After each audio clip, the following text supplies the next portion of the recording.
Welcome to Cults and the Culting of America podcast. I'm Scott Lloyd, along with my friend Daniela Mestenek Young. Daniela, good evening, good afternoon to all of our listeners, wherever they're at. Maybe some of them, it's a good morning, but nevertheless, wherever they're at, whatever they've got going on, I'm glad that you're here, and I'm glad that all of our listeners and viewers are tuning in.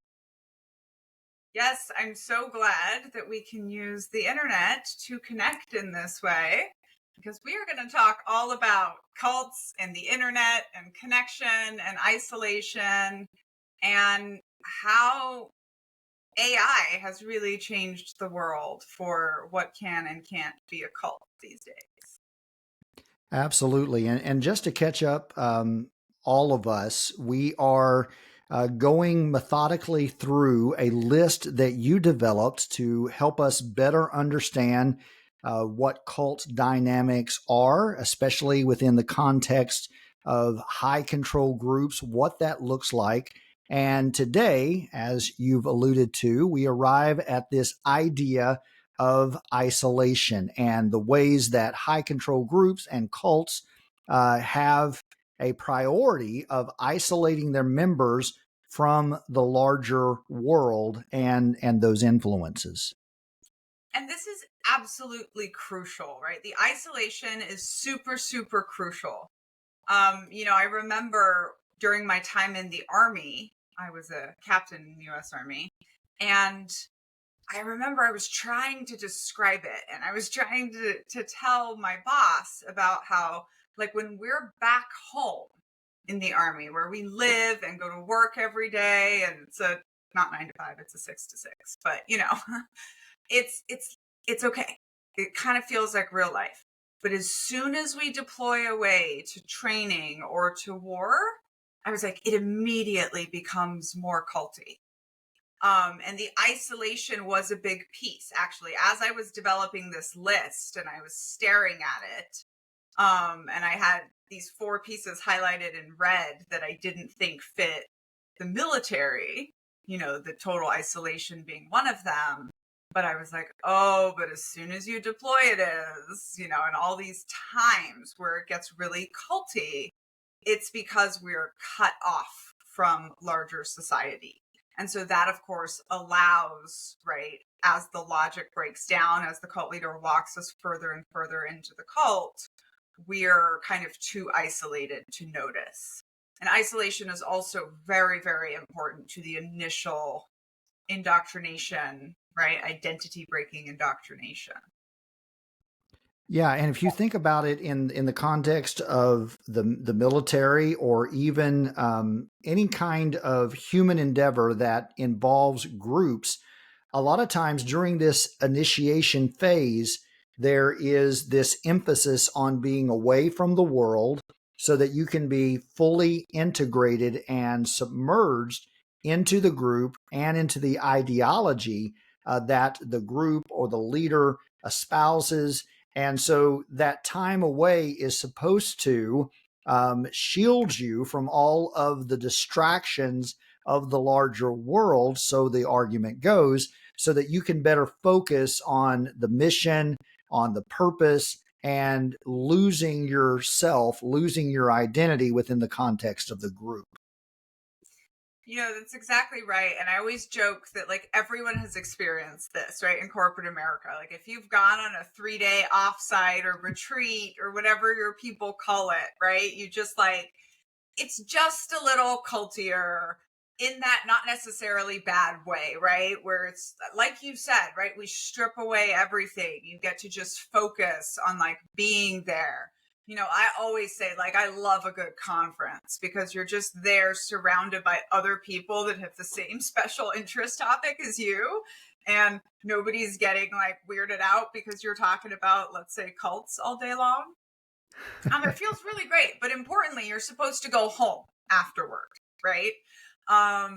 And there's also a reason, I think, from the organizational psychology perspective, that the learnings from the offsite or the cult, the breakthroughs people have, they don't necessarily always translate back to your work, right? Or back to your real world. So you do walk away feeling that there was something special or magical about this isolation.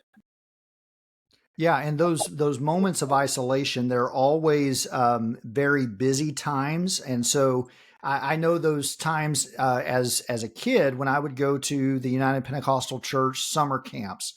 For instance, we were isolated from the rest of the world. We were in a rural setting, and we were exhausted. Right, we would be up early.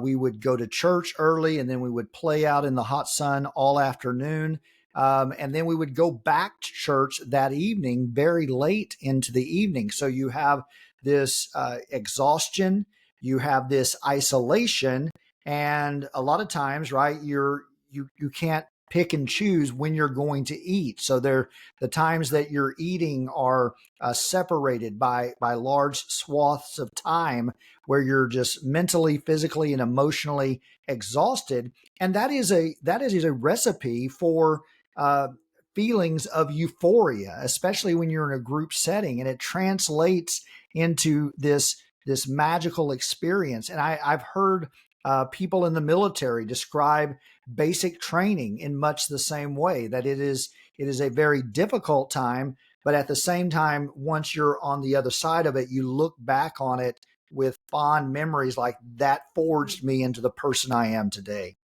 And this is one thing that we know, right? That doing hard things together is part of what bonds people, right? So, for example, like right now, we know in the cult of Swifties. And so, like Taylor Swift, they've done over 100 shows, right? And so, one of her dancers, Cam, who's kind of getting a little famous, and he does the like ever call out in every language as they travel. And now, when she's doing her dead bug part of I Can Do It With a Broken Heart, her dancers like mess with her and try to get her to break character. And I was literally just saying this to my husband yesterday. I was like, and they can do this because they've been in the trenches, like who are the people that can move Taylor Swift's own body for her, right? Like the people that have been in the trenches going through this really hard, like longer than a year, tour that they're doing. And this is why I think from an organizational dynamics perspective, it's really difficult to replicate this kind of bonding that happens in these isolated and intense arenas. And then also tell me something about your camp. Did you have a buddy system? Well, we would basically it was sort of organic. So you would find friends, you would hang out with them, you would play softball, and you would sort of just wander around the camp during the afternoon and get a snow cone, right? If you had a little bit of pocket change, but otherwise, most of the day we were in church settings. So we would hear an hour or more of preaching from the Bible. Then there would be this singing and this chanting and this emotional catharsis.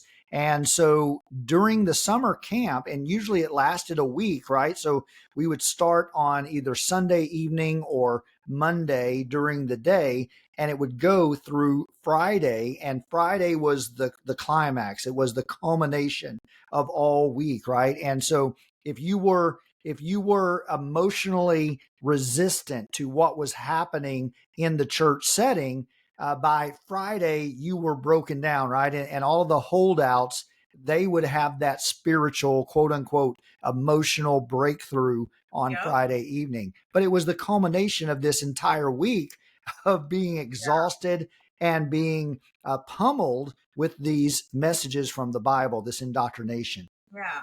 And that's a lot of that emotional evocation that we talked about last week, I think, that they're having, right, to make people have these breakthrough emotions.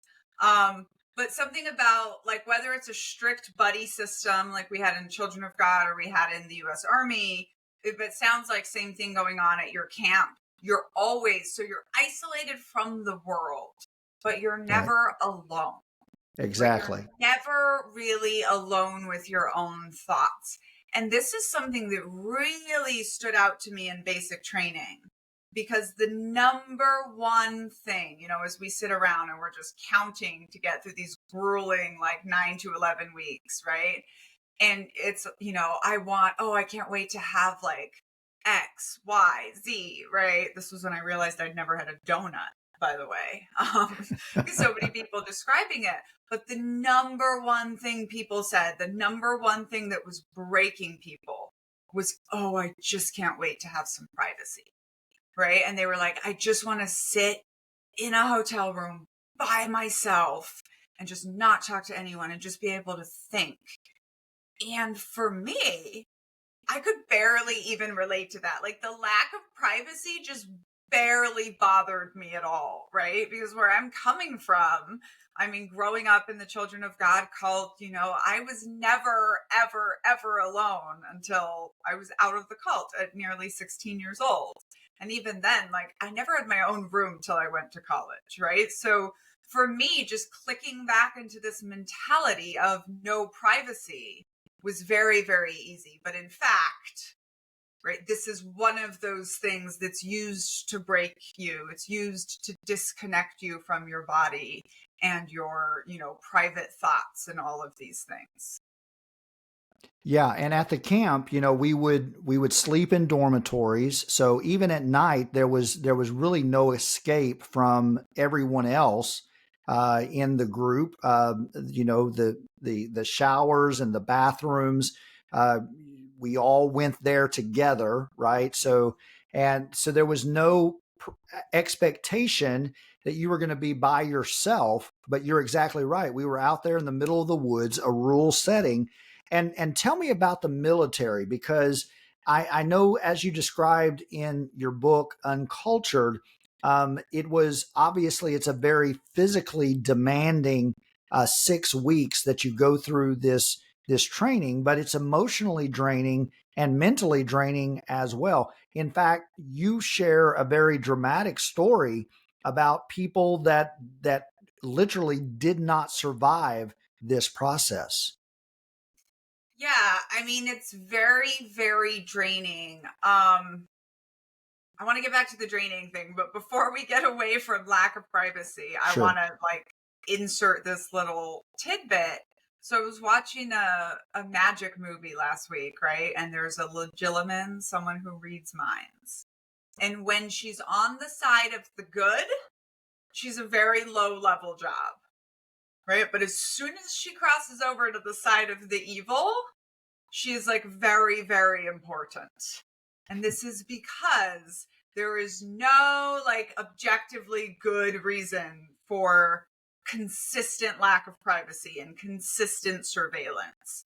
And it's actually a method of torture, a method of breaking people. And it's one of the things that cults do, as we talked about last week, with purity requirements. They make you your own self surveillance person. Um, so I just wanted to say that. And then what was the thing I was supposed to get back to? The draining, the physical demands, and you describe in your Oh, book that some people literally did not survive the process. right. I mean, we have, I think the way I phrase it in the book on purpose to be kind of sharp was like, all you have to do is survive, right? Like it's completely physically and mentally and emotionally draining. At the same time, sometimes it can be oddly, the word is not relaxing, but like a little bit of a In, vacation for your brain because you literally invigorating. actually don't have to think. So when Yeah. I was graduating, 4 years of college, valedictorian, all this stuff, taking 21 credit hours my last semester, I literally remember being like, oh, I can't wait to get to basic training and just like not have to think for 3 months. Um, and it's easier when you're not thinking, right? And when you're just like pushing your body as much as you can, pushing your mind as much as you can. It feels like pushing. What it really is breaking your identity. And this is part of why it's so mentally and emotionally draining. And in theory, like all you have to do is survive and get through these weeks. And then we very, very tragically had a soldier who did actually die because of the rigors of training and heat and most likely mismanagement. even this story, I give it from my perspective. And we are told there was an accident. We are told one of our fellow soldiers has died. And we are immediately told that none of us should speak to the investigators. Wow. Immediately, right? And this is another form of isolation, by the way, right? Telling people, Right. And I want you to talk don't about that speak to the because outsiders. so often we think of isolation as we've described it, and certainly it is, of physically being separated from the world.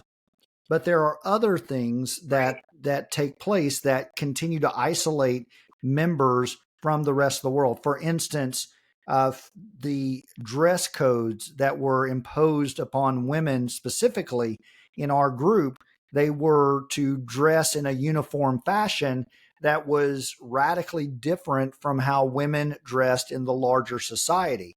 And of Yep. course, that And was forced isolating like a isolation. uniform would be. And so, a lot of stuff has changed with how we understand the human brain in the past, let's say 50 years, right?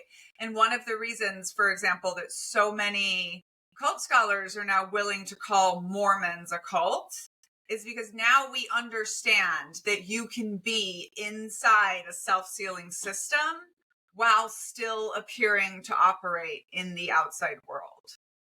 I really used to wonder, like, how are Mormons one of the only cults I know of that actually encourage higher education and still keep their people, right? And of course, they do lose many people to higher education, but they have built an education system that they can basically also keep their people inside of, and I always say that 50 years ago in 1972, I'm not sure what that math is, but in 1972, when my grandfather, had a bad LSD trip and is sitting in the park with his head in his hands because he's just met Satan, and up walk the children of God, and off he goes, right? And in the 70s, right, if you wanted to isolate an American, you kind of really did have to take them off to your compound in Texas or Brazil, because all Americans were reading the same newspapers, right? You're all watching the same couple of television channels. And so even if you were on polar opposite sides of an issue, there was still this like shared reality, right? And like not know more, you Yeah. know? And it's fun for me to explain this because it's a little braggy, right? But like I have 100,000 followers on TikTok. Like I'm a tiny bit TikTok famous. And like the way nobody in my real life cares or even really knows about that is incredible. And it's a sign of the silos and the isolation, right? I have this entire career that makes me money that I spend a lot of time in that is completely cut off in some ways from my regular life, right? So it's, one of the first things that people will always say if you call a group a cult is, oh no, but we're not isolated, right? We're not separated from the world. And, honestly, the first thing I thought about doing a PhD on, I was like, I bet you there's a number of hours. I want to say it's 10 or 20 hours, like of your free brain hours outside of work. That's a whole different topic. That you are spending on one topic or with one group. I feel like you might be in the cult of that thing, because it's just, like it just takes up so much of your time, right? So these people, and I'm not sure if your church was like this, right? But like present kind of as a church, but you're going to church on Sunday, you're going to, Mm-hmm. youth group on Monday, you're going to Bible study on Tuesday, you're volunteering on Wednesday, you're, at the end of the day, that is your entire social group. Yeah, and you were immersed totally in that culture, and you're exactly right. You described it beautifully, right? We would have church twice on Sunday, and then on Wednesday evening, and then on Friday evening was youth group. And then a lot of times on Saturday, you were called to the church to do activities and things of that nature. So there were very few nights that were actually free. In fact, that was a tactic that was often employed by church leaders, and you would hear them speaking positively of being so busy at church that you didn't have time for other things. And of course, from their perspective, that was something that was positive. And the same salesmanship would go into the idea of isolating yourself at a conference or at a youth summer camp, because they would always praise the benefits, right, of getting away. And I think for a lot of us, when we hear those kinds of appeals to separating yourself, coming away, there's something about the mythos, the narrative that connects us together as human beings. It's in all of our mythological stories, right? The hero always has to go off into the wilderness and then comes back with some sort of supernatural gift or strength. And so that's hardwired into us from evolution or wherever it comes from. And the leaders of these particular groups play on that desire to go away and come back in a stronger way, and it appeals to us in those types of ways, so that we can be isolated and come back stronger.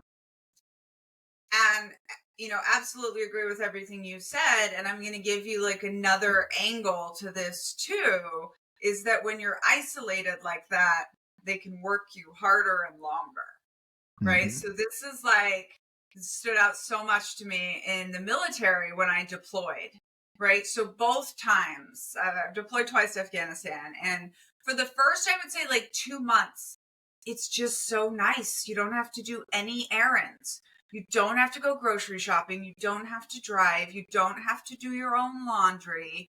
You don't even have to really engage with kids or spouse if you don't want to, because you're too busy to call, right? Or and it is exactly because that leaves you free to work for 12 to 14 hours a day and only need the other 12 to 10 hours a day to personal hygiene, eat, sleep, recover, work out, and go back and do it all again.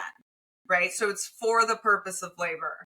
And I'm telling you, by the time you're 2 months out from going home, you're like, all I want to do is get in my own car and drive to the grocery store and like do my own laundry with the clothes that I want to wear, right? So it's a really kind of like sneaky way. And of course, I'm sure you all worked so much harder at those camps than you did at your homes, right? Because that's Right. Yeah. And that was the thing. You were super dedicated, right, during those times of isolation, physical isolation, because a you felt like you were doing this for God, and God always deserves your best effort.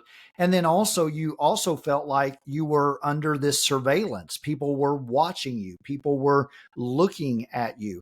And then you couple that with all of the weird contests we would have, right? So at these Bible camps that we would go to, they would hand out awards on the last day for like the most exuberant in worship, the best behaved, the person that was praying more than anybody else was during altar time at the end, or someone who brought their Bible or sat on the front pew.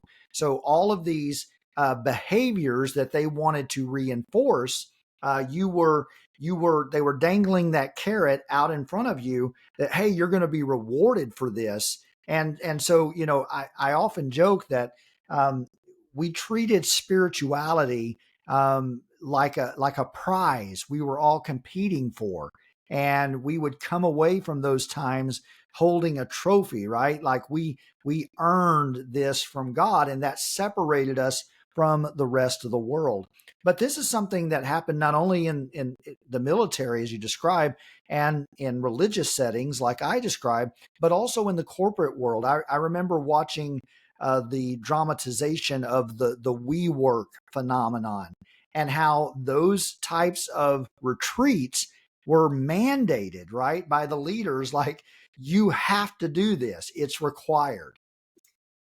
Oh, and just because I'm not sure if I've said it on this podcast yet. So I was running a chapter of a nonprofit in the veteran space. So that's already like a little bit culty. Of course, I was running it for free, 40 hours a week.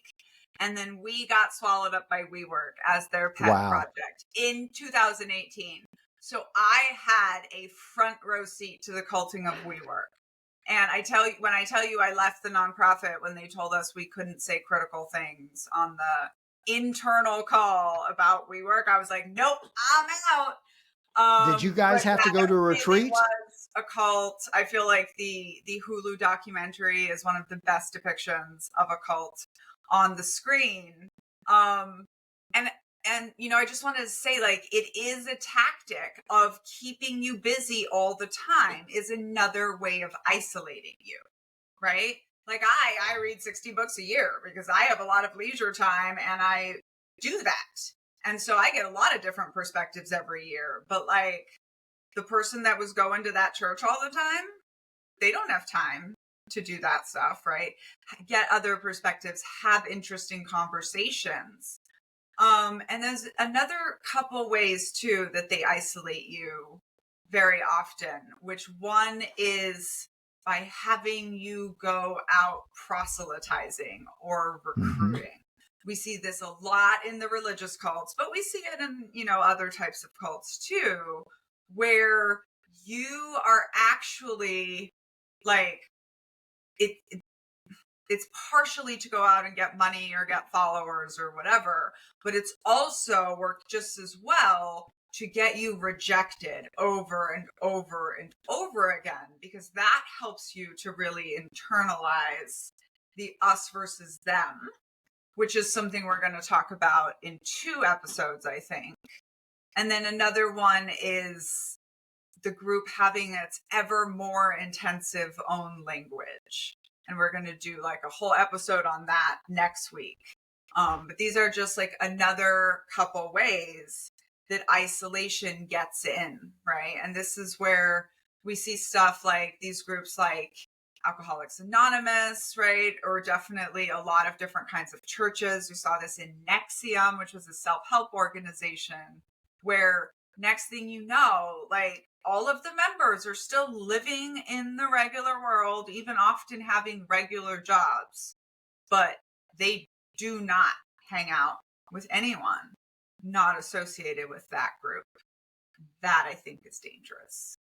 Yeah, and these groups like you referenced, WeWork, and I know that we certainly did this in the church setting. Um, basic items like even food and drink were often catered in, so you didn't have to think about that. WeWork famously had the beer tap installed right into their locations. So what people would typically do to escape from the work and the isolation of the job, they had an answer for everything. Are you hungry? We'll cater in the best food. Do you want some alcohol? We've got the beer on tap.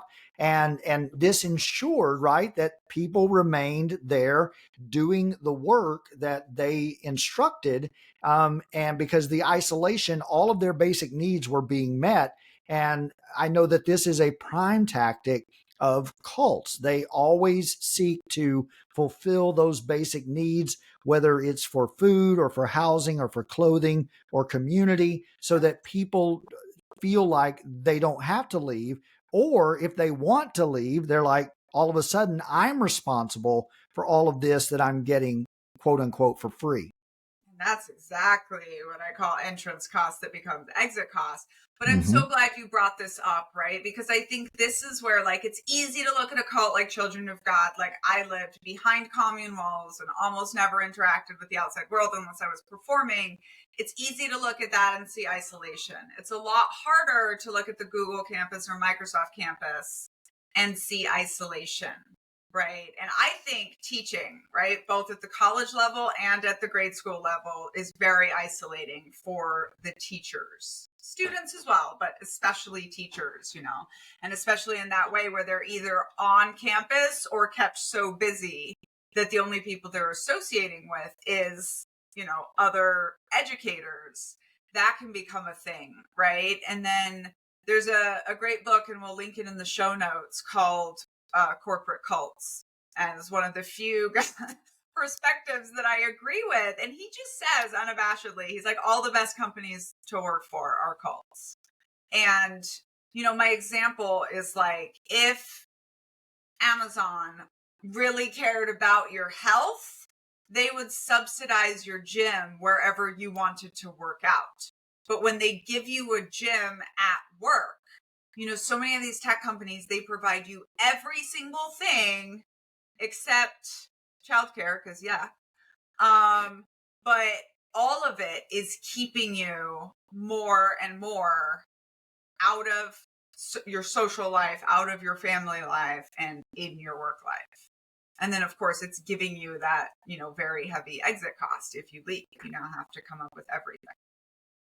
I want to return for a moment to this idea about how often what you experienced in the Children of God, I certainly experienced this as well in the United Pentecostal Church, this idea of going out and knocking on doors, attempting to proselytize other people to the religion.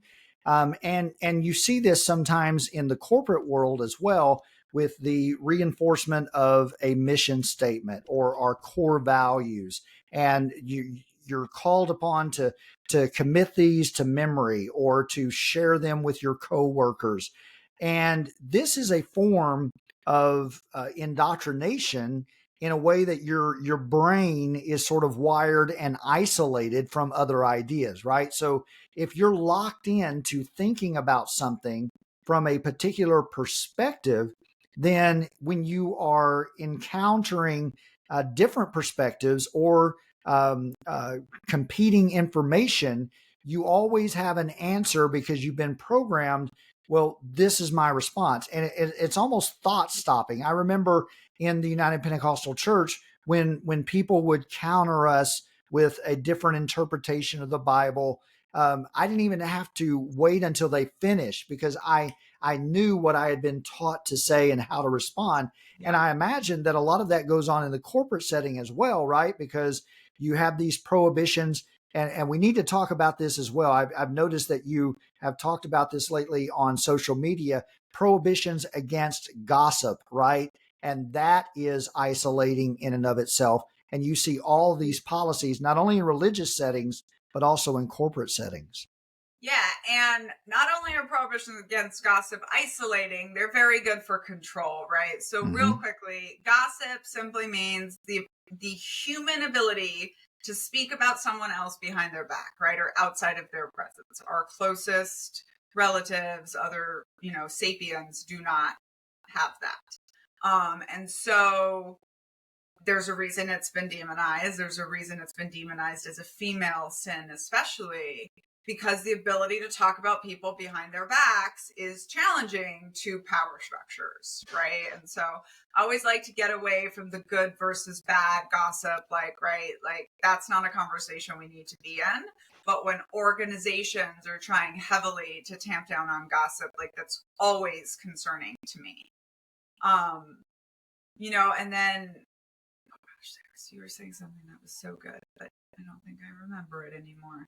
So I guess we were talking about having an answer, right? To when you're confronted with information, you're programmed that way. And so I have this great example for this of like how sneaky it can be. And this is, I'm hoping that at the end of my book, Culting Up America, I'll actually have a survey that's like, how culty is your organization? And so one of my examples is like, does the place you work or whatever organization you're thinking of have a recommended reading list, right? If the answer is no, you click no and you move on, right? But if the answer is yes, decision tree, right? So level 1, yes, they do have a recommended reading list, which is more sneaky than you realize, right? Because when leadership says, I like these things, I think you should do these things, it is weighted, right? So the books on this reading list now are weighted.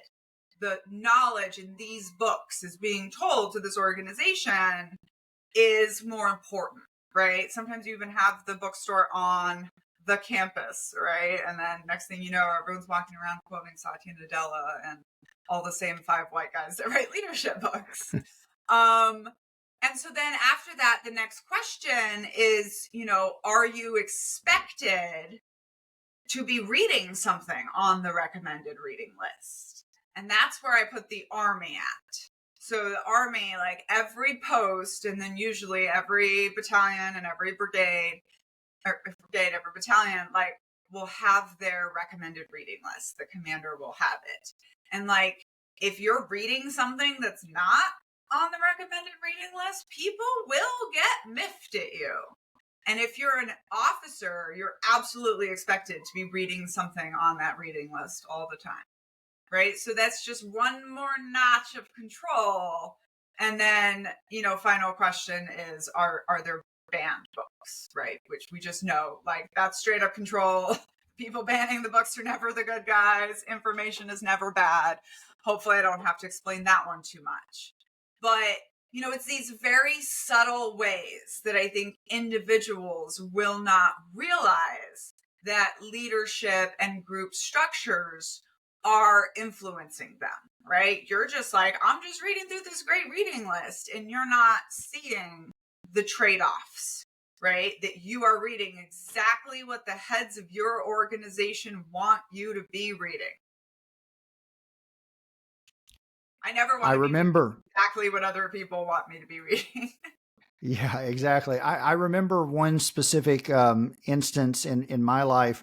I was working for a private institution of education, higher ed, and the culture was, the morale was a little low, and the administration mandated and even gave us a free book, right? But it was called mandatory hope training.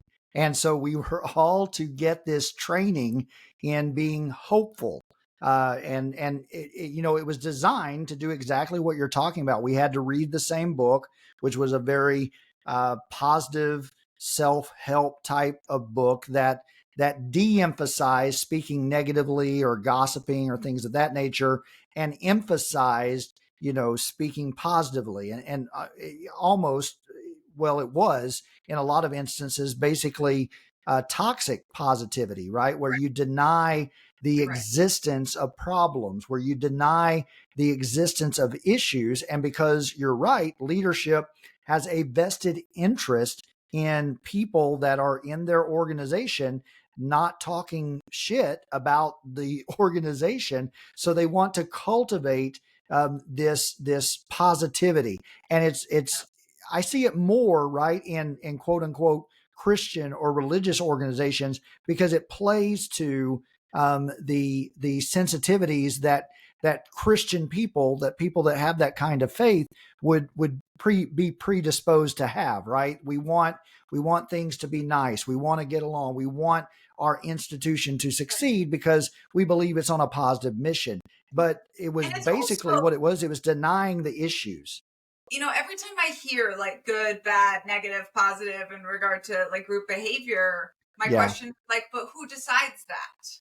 right. Right? Because gossip is such an easy one, right? Leaders define any talking behind people's back that they do as positive and or necessary, and any talking behind facts about them as negative and bad, right? Like usually Exactly. that's the way the cookie crumbles.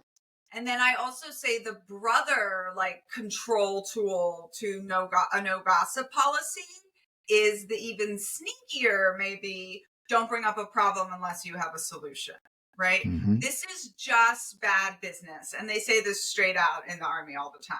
And like there was an organizational psychology study that shows that like what we call in the Army, the good idea fairy, like the person that just always comes up with ideas, like they help the group get to a better idea eventually, even if every single idea they give is crap, right? And it's exactly also like not necessarily the expert that can define the problem is not necessarily the person that has the solution, right? And there's a great Pixar story about this, and organizational psychology lore that, the man brought in to fix Disney from Pixar just like wrote a problem on a board, like, what can I do about this? And put it on a board in the break room. And an engineer from a completely different department was like, oh, I got 30 minutes today, and like solved it. Right. And, I hear this a lot as a professional Cassandra that lives in the space of tearing things apart and figuring out the negative. And like, that's where I come from professionally. I'm the intelligence officer. I am the one that tells you what the bad guys want to do. And we literally, like, especially in aviation, I had no authority and no even ability to tell them what to do about that. Right. I would be like, so they would get their mission. They come to me, right, from operations. They come to me and they're like, here's our plan. And me and my team are like, okay, here's all the ways everything might try to kill you. And then they move on to tactical operations, who helps them figure out how to mitigate that, right? And it's like, it's the same thing with groups. People are always like, oh yeah, well, if this is such a problem, then what's your suggestion? And like, often I have suggestions because I'm educated in this field. And oftentimes I want to remind you that I'm 37 years old and I have not solved all of the organizational dynamics problems in the world yet. Right. But by pointing out the holes, like, you are helping the team. Yeah, and that makes so much sense. And just full disclosure, I feel like sometimes our times together recording these podcasts feel like therapy sessions for me, because as a leader, right, as a leader in the past, I've used all of those uh, thought stopping cliches that you've talked about. I remember as a leader, one time I even carefully crafted a definition of gossip because I felt it was detrimental to my efforts to lead a particular group and organization. So I came up with this definition that gossip was any negative, and again, I'm putting that spin on it, right? As a leader, any negative conversation that you have with someone about someone else when you're not in a position to solve the problem or to fix the situation. But if you do have power to change the situation, then it's not gossip, but you're working through the problem. And Yeah. so obviously, as the leader, I elevated myself to that position of being someone who had power and authority and ability to solve the issue. So you're right. I was emphasizing and reinforcing that double standard. I can gossip because obviously I have the power and the ability and the know-how to change the situation.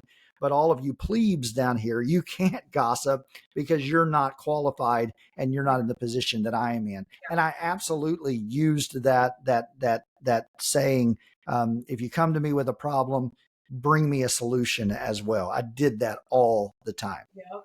Yep. And one thing while we're talking this great stuff about gossip too is that gossip is actually needed by the marginalized groups to protect themselves. Right. Right. So you see this in Uncultured, where in the cult, like, we as children and teenagers have to warn each other who the creepy uncles are. Right. And then in the military, I mean, literally, I get pulled aside and told to watch my back against a colonel, a brigade commander, because he likes me. Right. No one is talking to him and telling him that's inappropriate and unprofessional. I'm being told. And literally, my response is like, what can I do? He has all the authority over me. Right. But women and femmes specifically have always really needed a gossip network to warn each other about who the bad guys are, which is, yet another reason why coercive control, which is generally patriarchal, is like really wants to clamp down on that, like those discussions. Yeah. But And that was also I would something. say, like, don't worry that you've done this before. I've done this before. And literally, this is what a lot of the books tell you to do. And I feel Right. like my entire experience in getting a master's in organizational psychology was like, okay, now they're telling us about this. And I'm like, us versus them mentality. And now it's like, oh, there's this great thing. And I'm like, yeah, but cults do that. I mean, everyone in class was annoyed with me, right? Like, are you going to compare everything to a cult? But like, why are you using all their tactics, right? Mm-hmm. And I really like, I personally feel at the end of the day, like if an organization needs to motivate you, that means you're not getting what you need from that organization. And this is where I really feel like the, oh, money can't buy happiness thing comes in. And there was actually a study done on this, and this was done when 55K was the median income in America. And the study literally said, if you're under 55K, you have stress related to finances that lessens your happiness. And if you're over 75K, you have stress related to earning that money that impacts your happiness. So money can buy happiness as long as you're in this sweet spot, right? I kind of forgot where I was going with that, but it's a good study. Yeah, I mean that explains a lot, and you're exactly right. As a leader, right, we're trained to do these things because it assumes, and this is something that I told myself, a lie that I told myself as a leader. I assumed that I had the best interest of everyone in my organization at heart.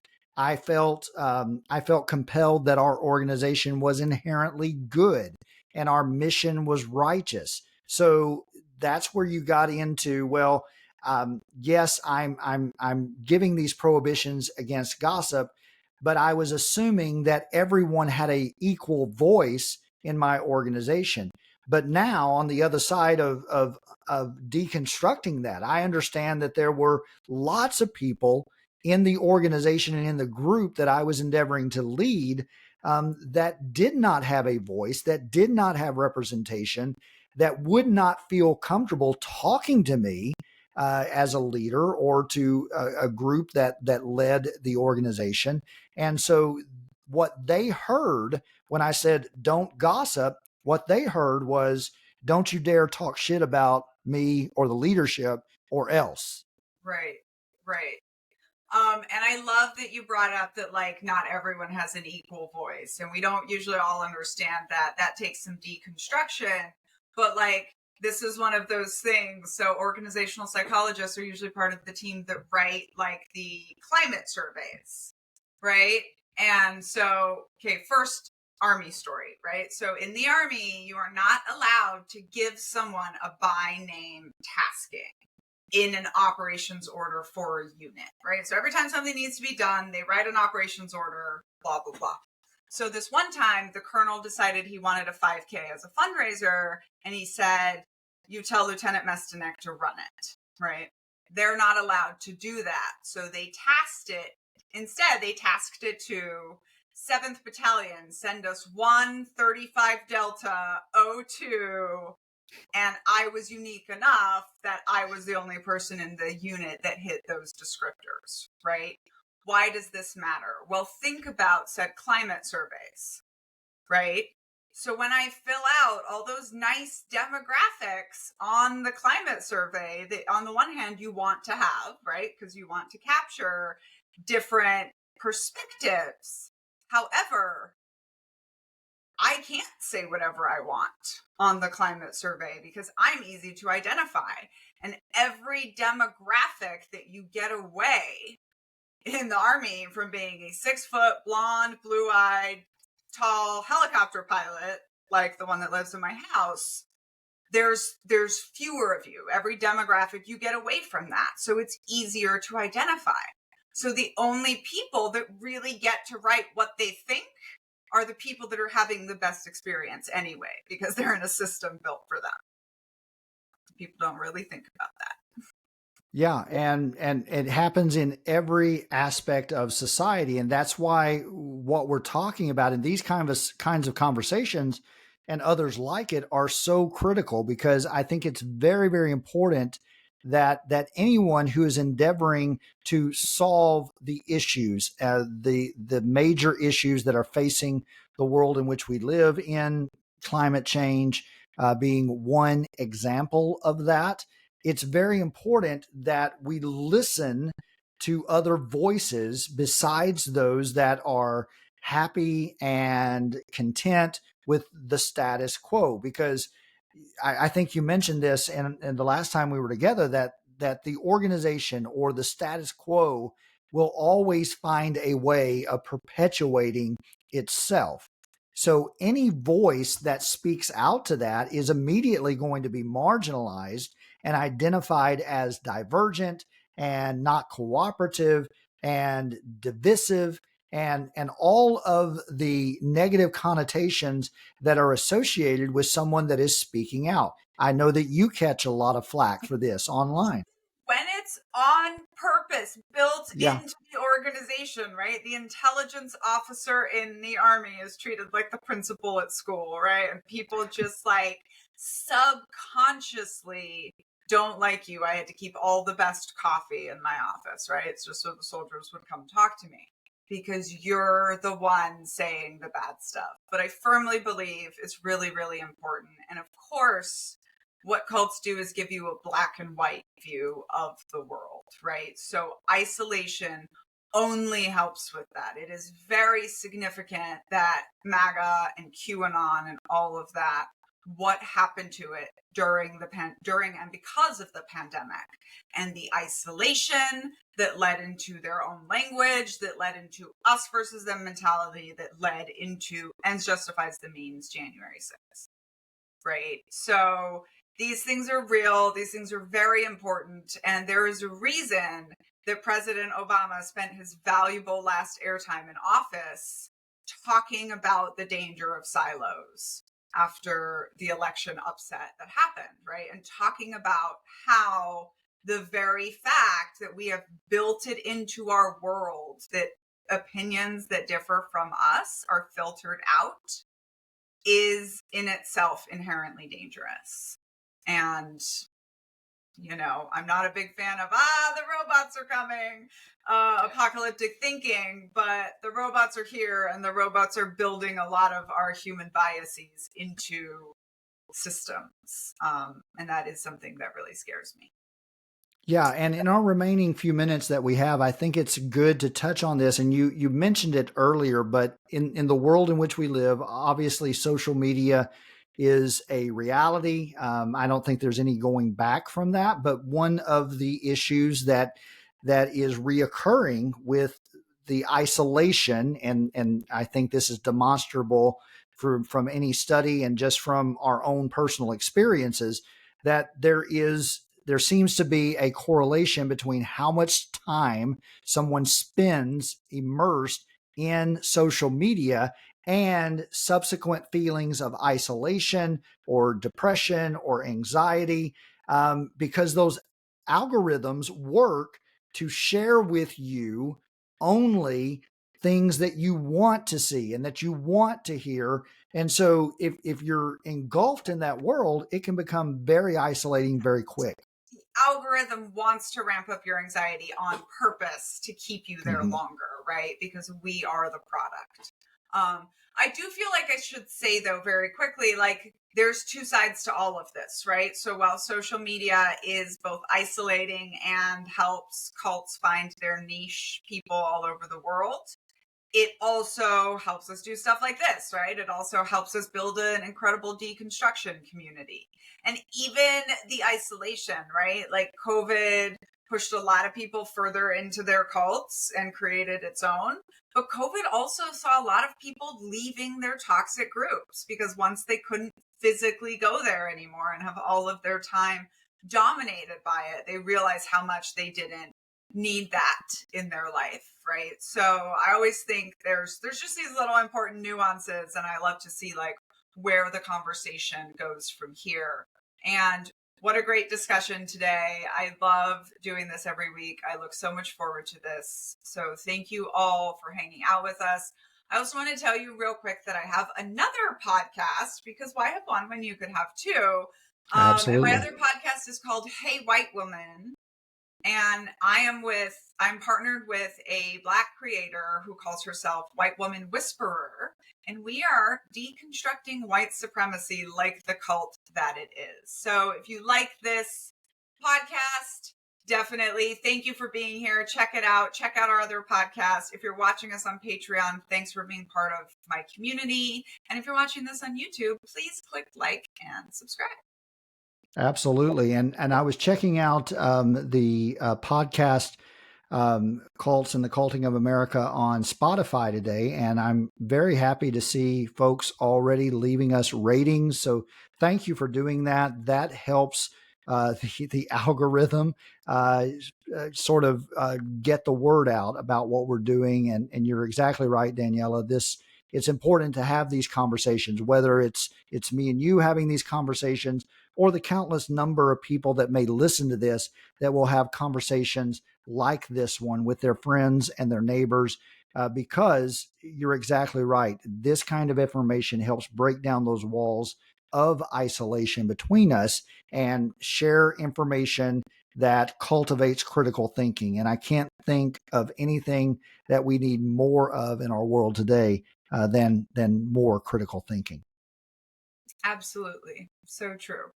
Well, thank you so much for this. And thank you to everyone for being here and for listening. We will be back next week to talk about distinguishable vernacular. Nice. So please come back to find out whether the quirky words at your job are just quirky words that every vocation has, or are really like at the level of culty. There you go. And so on that note, thank you everyone for tuning in. For Daniela Mestenek Young, I'm Scott Lloyd. We'll see you on the next episode of Cults and the Culting of America.